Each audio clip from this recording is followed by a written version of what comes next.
You know, Rob, the other day I was talking to a talent acquisition expert, and this subject came up, the one we're going to talk about today. And they talked about hard skills and soft skills in hiring. But we're talking about it like makes sense for networking too, doesn't it? Absolutely. When you brought that up, I thought it was a great idea. Plus, it was a great segue from what we talked about last week on, how to build your conversation confidence up. Yeah, that's exactly right. So you're going to dig this episode because it's all about skills. And we're going to have some excellent, you might not even have thought of these, hard skills first. That's part one. And then we're going to follow up next week with soft skills and action items at the end of each one of these episodes. So stick with us. It's going to be a great couple of minutes. Absolutely. Right? I think we got some amazing nuggets here. Things most people wouldn't even have thought of. Absolutely. So, I can't wait.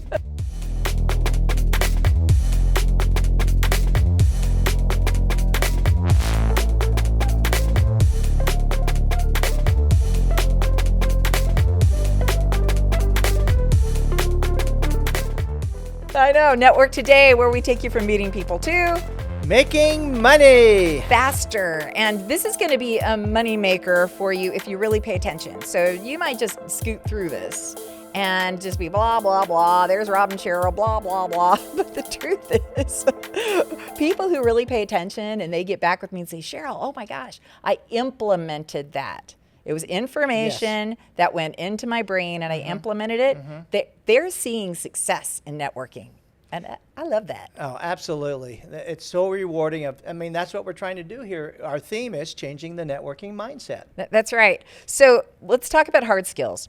So right off the bat, we're going to talk about certainly the definition. Then let's go through some of those hard skills. I know you have some additions. Okay. Let's talk about how we can enhance or create or encourage those that might already be in our life, and then give some action items at the end. Absolutely. And this, again, it reminds me, Sheryl, just of the fact that, at first when you talked about, we're saying we're going to talk about hard skills and soft skills, I said, kind of what? But then the more and more I thought about it, it's kind of like, when we want to get better with our golf skills, those are skills applicable. You go to a pro instructor to get better at it. Yeah. So I'm excited to learn more from what we're going to do today. I am too. So let's start with the definition. Cool? Okay. All right. So it's sometimes we have it going around in our mind and we're ruminating on it. So let's get this definition out there.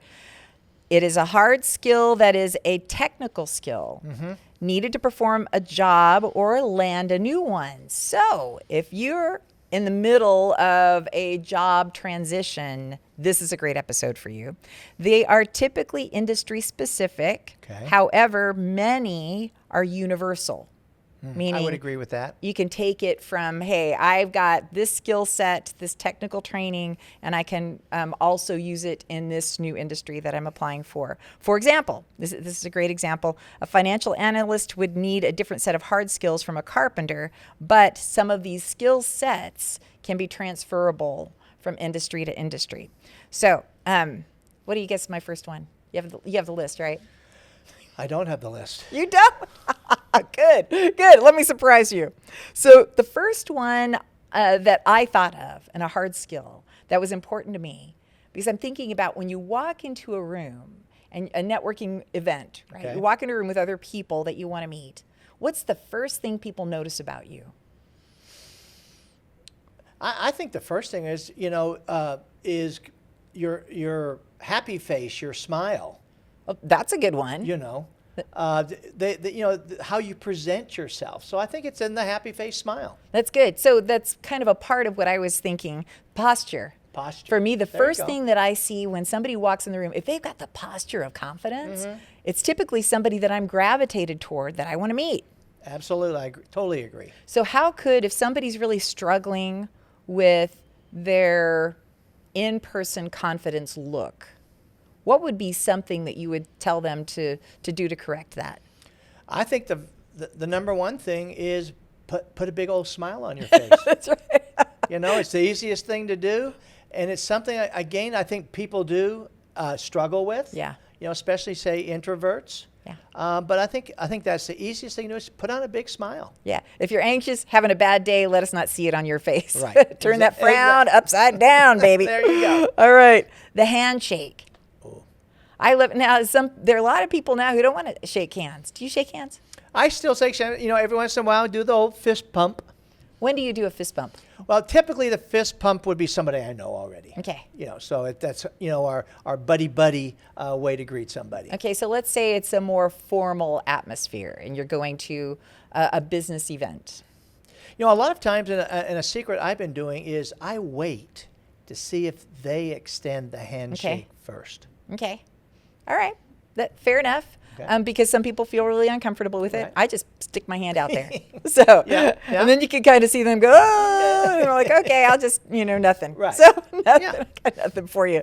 All right. The conversation, which we talked about last time. Good.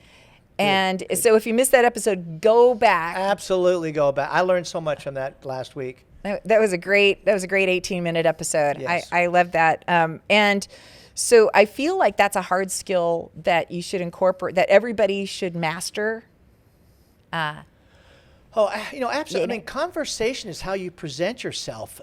People are going to, especially when we're in that networking environment, people are looking for the go-getters, the experts, the gurus out there. And that comes in your conversation, that if you don't have that skill set built up yet, people are going to end up walking away. Yeah, they are. So they want to know that you're interested in them. Yes. Because that makes you more interesting. Mm-hmm. Okay. So eye contact. Do you feel that that's changes as a skill set? It changes generation to generation? Oh, that's a good. Is it generational? That's a good. I'm going to agree with that. I had really not thought about that, but yes, I would totally agree with that. I think with the younger people today, I make it a big point. And this is something I just learned recently from one of our episodes in the past, that the importance of eye contact. So I really go out of my way to make sure that I'm looking at their eyeballs. Yeah. And you really learn a lot about a person that way. Yeah, you do. And I can't help but feel that when we're uncomfortable or feeling awkward, the easiest thing to do is avert. Yeah. Yes. I don't want to look in your eyes. Sometimes for me, maybe I'm tired and I really have to, I can't say force myself to look at you, but I have to be more intentional. Yes. About that eye-to-eye contact. So the Chinese say the eye is the window to the soul. I think it was Chinese, but that's in my world, that's who it was. So the eyes are the window to the soul. Let people see your soul by making some eye contact. That's a great hard skill. Follow up.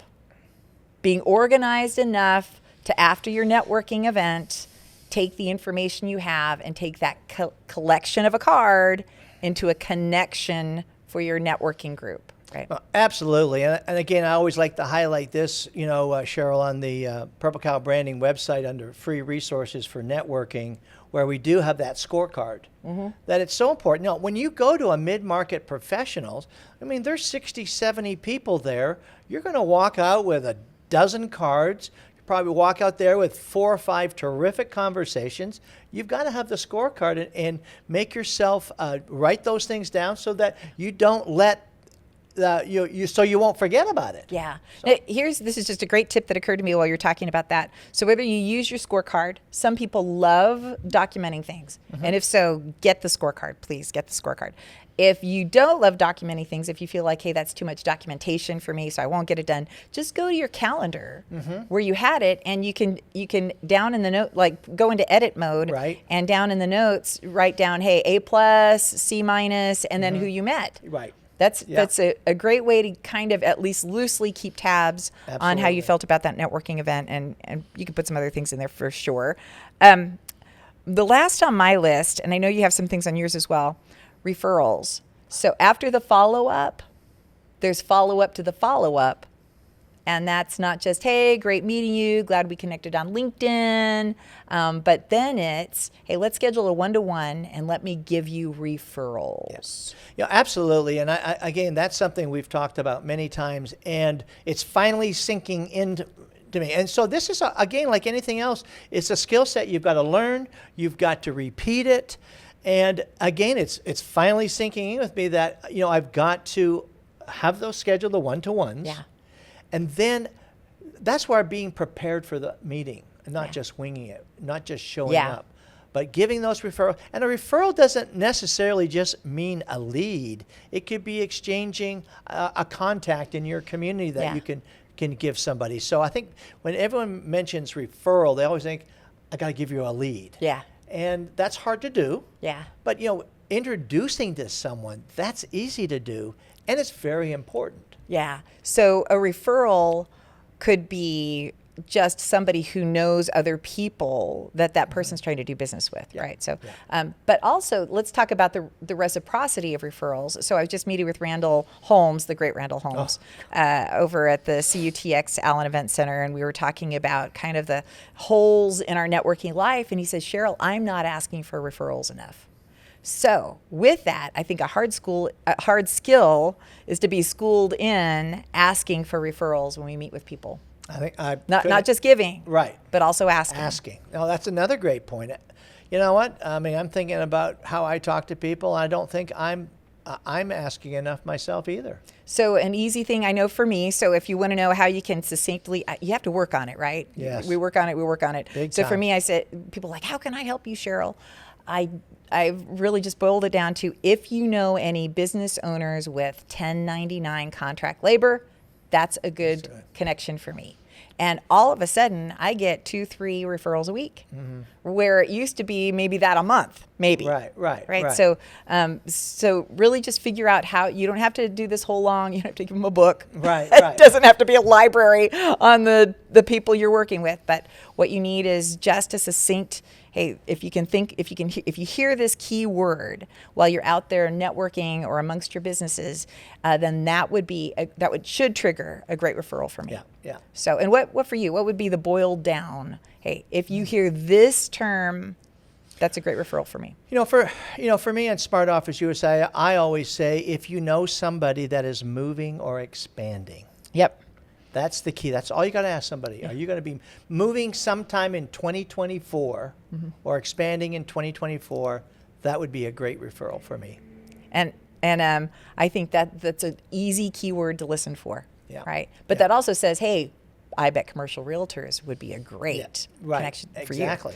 So hopefully this was helpful. And I want to make sure that if you're working on developing some of these, there are some great action items. Yes. So hit us with these action items, Rob. Well, we talked about in the beginning where you defined it as learning technical skills. And so, my first thought for an action item, Sheryl, is you need to get better at using LinkedIn, a very powerful lead generator. Yes. So I would, again, preach to you, get better at LinkedIn. Second item is, are you using a CRM? And if not, you better start today, because you've got to keep track of all your connections. Yes. And a great one, great couple of them, right? The top 4 that we just did our little survey on. We did HubSpot, number 1. Yep. Very good. Then we got Salesforce, Zoho, And Pipedrive. Those are the top 4. Check those 4 out and find out what is compatible to the way that you want to do business. And then, Sheryl, the final action item. Number 3 is, we're talking about LinkedIn. We're talking, number 2, about your CRM. Number 3 is to combine that with learn how to do drip email campaigns. Ooh. I know I have the big F. Big F. Only because I don't care about getting them too much, but I think they're valuable. Yes. Because you just never know. That's why they're a drip. Right. Right? Because once in 100, I might say, ooh, that was meaningful to me. Okay, so yes, those are great 3 action items. I love it. Yeah. I love it. So we have some amazing news. If you didn't hear what's coming up on 8-2. Oh, man, I'm so excited. I tell you what, we are, again, Summerfest of 2023 has turned now into Connect Fest 2024. And Sheryl, tell them about where we're having it at. Very Space Las Colinas. So everywhere in the Metroplex, you're within 20 minutes. 20 minutes. Yeah, that's right. It's Easy equidistance to everything. We love it. Yeah. Love supporting local. And we've been having some amazing conversations with those who are going to be leading the conversation for our workshop. I can't wait to tell everybody what's going to happen there. Oh my gosh, it's going to be amazing. So just block that day out. 8-2, tell everybody 8-2. that you know 8-2 Connect Fest at Very Space Las Colinas. Going to be incredible. You want to be a part of this. And we'll be back with part 2. Yes, next we week. sure will. Next week. All right. So, Network Today, where we take you from meeting people to Making money. faster. And we'll see you next week. See you next week.